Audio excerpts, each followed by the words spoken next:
Hello everybody, welcome to the Daily Sip. My name is Oliver. My mission is to bring you closer to organic Japanese green tea, and today what we're gonna dive into is the second tea of our mega sampler, the 26 mega sampler, which I have here. So I'm gonna just choose a tea and then we're gonna dive directly into it. So today, Gyokuro Sasa Hime. So this tea here is actually Gyokuro. So this is one of the longest shaded teas. And first, as always, I will talk a little bit about the region where it is from, what it contains, a little bit about the farmer, and then going into the tasting. So the Gyokuro Sasa Hime, as you can see here, so it is actually the Princess Gyokuro. So Mr. Sakamoto has actually three different types, or we have three types of him: the daughter, the princess, and the master. So this one here is, let's say, the middle one. It is a blend, so we talk here about the mixture of different cultivars, so different tea varietals, green tea varietals from Japan.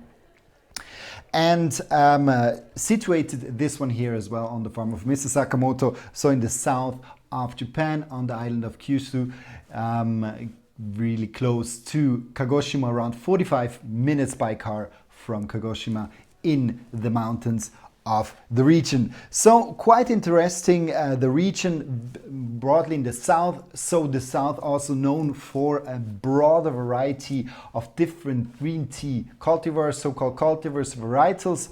So when you're in the south, actually you have much broader and much more kind of distinctive tea varietals they do. This is due to the climate, because in the south the climate is a little bit milder, and thanks to this mild climate also cultivars can grow, or varietals can grow, that are a little bit sensitive to frost, because the big varietal in Japan is the Yabukita. Yabukita especially loved by the farmers around the region of Shizuoka, the biggest region of green tea planting, or the biggest region of green tea in Japan with the highest production amount in tons. But there the climate gets a little bit cold. Frost is absolutely something that can exist. And then you need a cultivar which is actually, or a varietal of the green tea plant, which can resist this cold. So when you go to the south, there you have much more variety. And also here, when we talk about the Sasa Hime, we talk about three main cultivars. It's made out of more, but there are three main types in it. One is the Okumidori, one is the Samidori, and one is the Yabukita. So you can see also in this one here, Yabukita is in. So Mr. Sakamoto, he has a 5-hectare tea farm producing around 4,000 kilograms of tea, and there he, on the one hand, he has the Yabukita, he has the Samidori, he has Okumidori, he has different other ones, so a little bit smaller fields. And what he's always doing is that every year he always tries a new crossing new cultivars, just to maybe develop a new cultivar which could be quite interesting taste-wise. When we talk about the Sasa Hime, what I personally like especially about this tea is that it is quite smooth, round, full-bodied. It's an excellent tea also for cold brewing, thanks to the Okumidori. The Okumidori, in my opinion, one of the most underrated cultivars in Japan. This one here is quite present in the Sasa Hime, giving it a smooth, round taste profile, supported by the sweetness of the Samidori, and the Yabukita gives a little bit more of a fresher, greener taste to the tea. But we talk all in all about a Gyokuro. And when I open up the tea bag, so we have here 5 grams.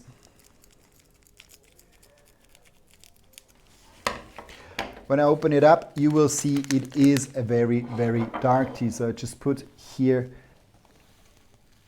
directly the leaves in. So Gyokuro, a dark tea.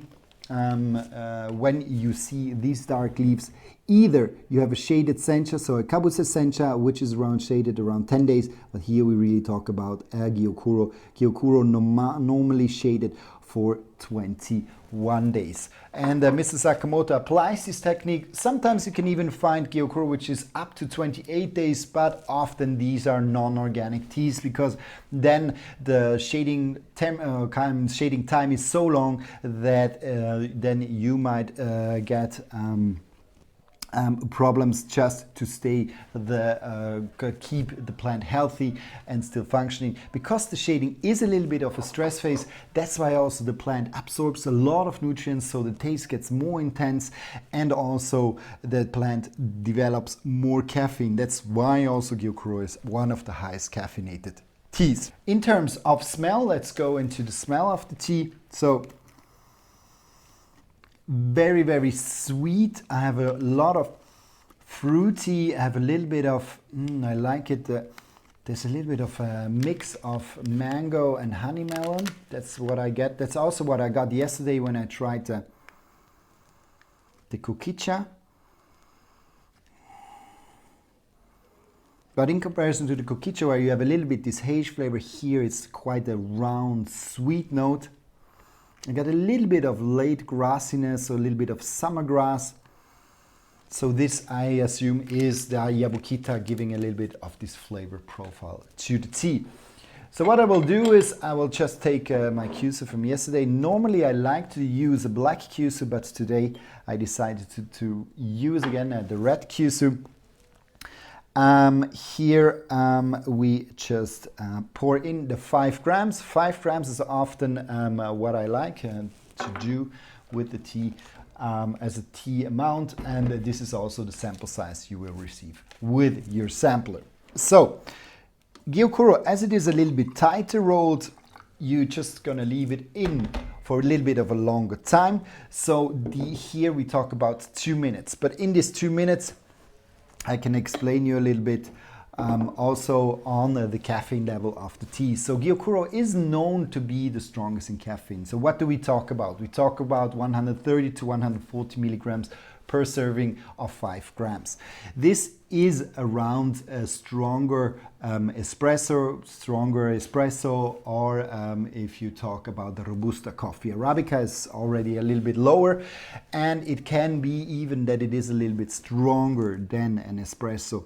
So, but why doesn't tea make you that jittery? And this is mainly due to the amino acids which are in the green tea, mainly the L-theanine, which has a calming and stress-reducing effect as well, or it is said that it is stress.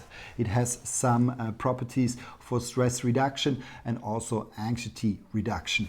And the reason is that actually the amino acid, it's able to break through the blood-brain barrier and trigger your alpha waves, which you might know from meditation. So actually it is quite a small meditation session, you might say. On the one hand you have the L-theanine promoting this, and on the other hand you have just a quiet moment of drinking green tea or of drinking your Gyokuro.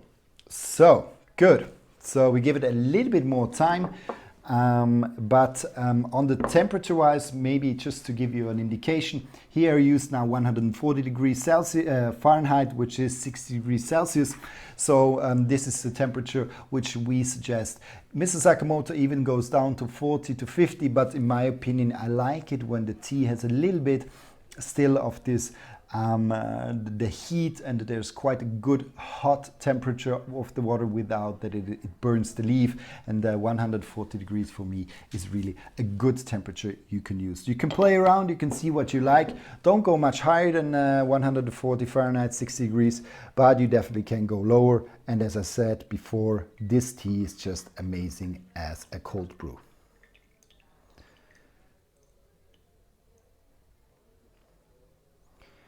Good.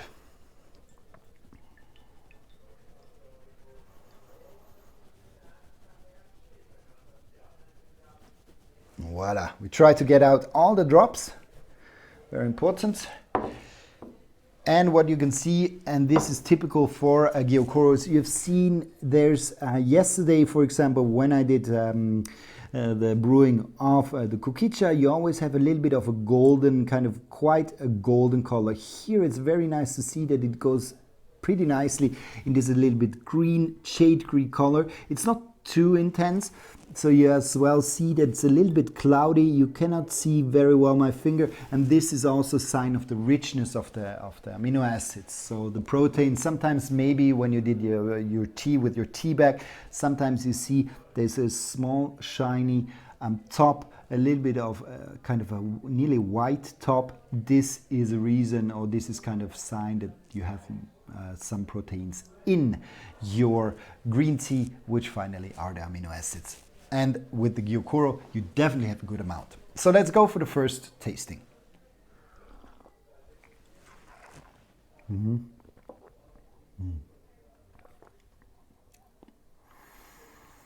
It's smooth, it's round.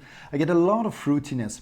But what I really like about the Gyokuro when it comes from an okomidori, it's really, or okomidori in general, you also have it with matcha or even with a simple sencha, I often get this smooth, round kind of taste profile.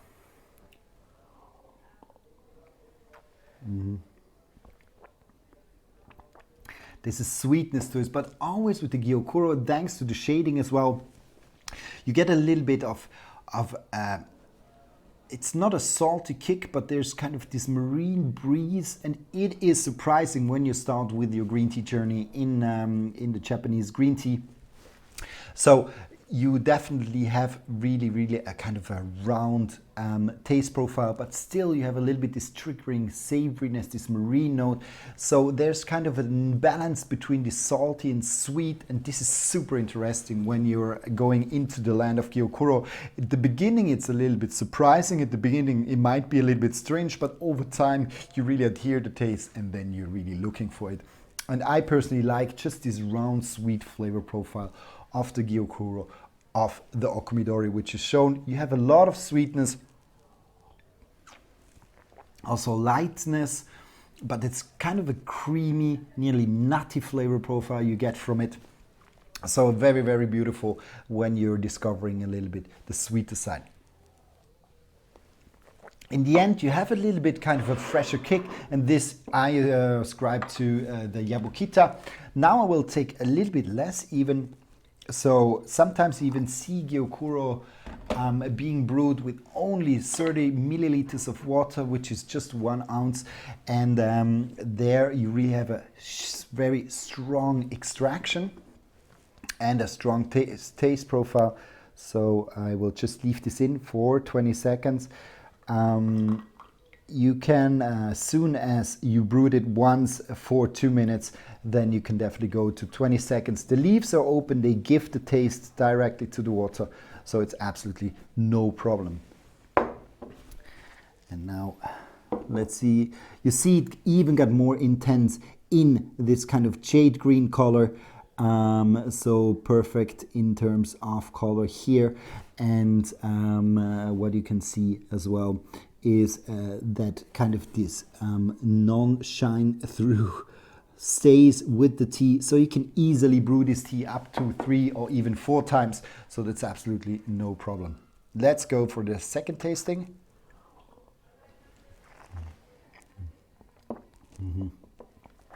So this umami, this kind of savoriness even gets stronger. I get a little bit more freshness with the tea, so it turns it into a little bit more of a fresher tone, more citrusy, so it's quite a balance between the savory and the citrusy. In the first one I got a little bit more fruitiness, a little bit more of sweetness, so it seems like the okomidori dimmed down a little bit, led a little bit more space to the Yabukita, which creates then a stronger freshness to the tea. But it really depends on what state actually you are or when do you drink the tea. But I would suggest that this one here, now also compared to the last years, is a little bit fresher. There's a little bit less of these nutty flavors. I get it slightly in the first brewing, but now in the second brewing definitely more of this kind of greenish power, and the savoriness still lingers on, so it's quite a good tea. But just moving along, moving a little bit more into kind of this fresher, more a little bit citrusy flavor profile. And then you can definitely go for a third, fourth or fifth one. So let me just make a quick third one, just to get all of the tea out. And voila. Very short, you can see it. And I'm just gonna pour it here this time. So now you can see it gets a little bit lighter, but still a very beautiful green color of the tea. And let's have the sip.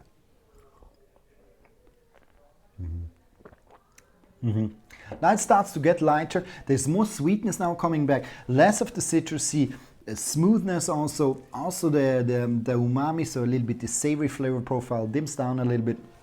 So you get much more of, oh wow, I get much more of a creamy, kind of a nutty flavor now. So it changes really from brewing to brewing, but this is more or less the brewing of the Okomidori Strong Sasa Hime, the Princess Tea of Mr. Sakamoto. So I just wish you a great tasting. Bye.